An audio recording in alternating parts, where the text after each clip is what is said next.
Hello दोस्तों, नमस्ते, प्रणाम, गुड मॉर्निंग। तो कैसन बानी रहो लोग। उम्मीद बा कि आप लोग ठीक है होई। तो एक छोटी सी कोशिश है, छोटा सा सॉन्ग है, तो प्लीज़ दोस्तों कमेंट करके ज़रूर बताएं कि सॉन्ग कैसा लगा हमारा। और इस चैनल पे नए हैं तो चैनल को सब्सक्राइब कर लीजिएगा, ताकि कोई भी ब्लॉग कोई भी वीडियो डाले तो सबसे पहले आप लोग के पास पहुँचे।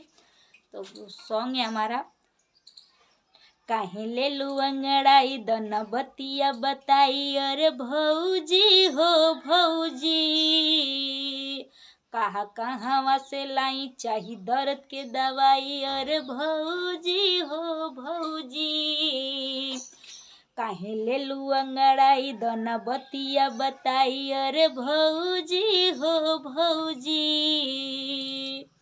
कहाँ कहाँ से चाही बोला दर्द के दवाई, अरे भौजी हो भौजी, गईले बाड़े चरे केनो लौकत नइखे घरे भैया, गईले बाड़े चरे केनो लौकत नइखे घरे भैया, चढ़ली जवनिया में बाड़े नसैया, देवर हो दाबा न मोर करियैया, देवर हो दाबा न मोर करियैया, देवर हो दाबा न मोर करियैया, देवर हो दाबा न मोर करियैया,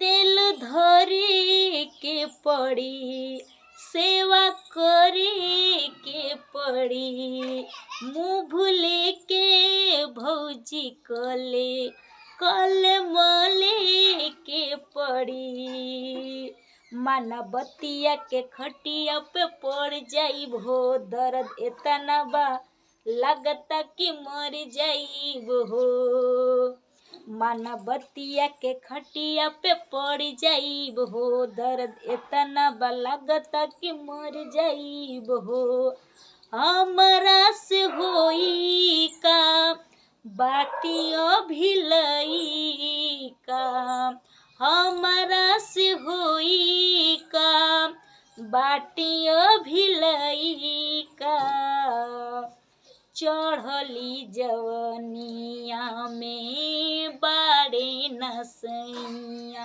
देवर हो दाबा न मोर करियैया, देवर हो दाबा न मोर करियैया, देवर हो दाबा न मोर करियैया, देवर हो दाबा न मोर करियैया।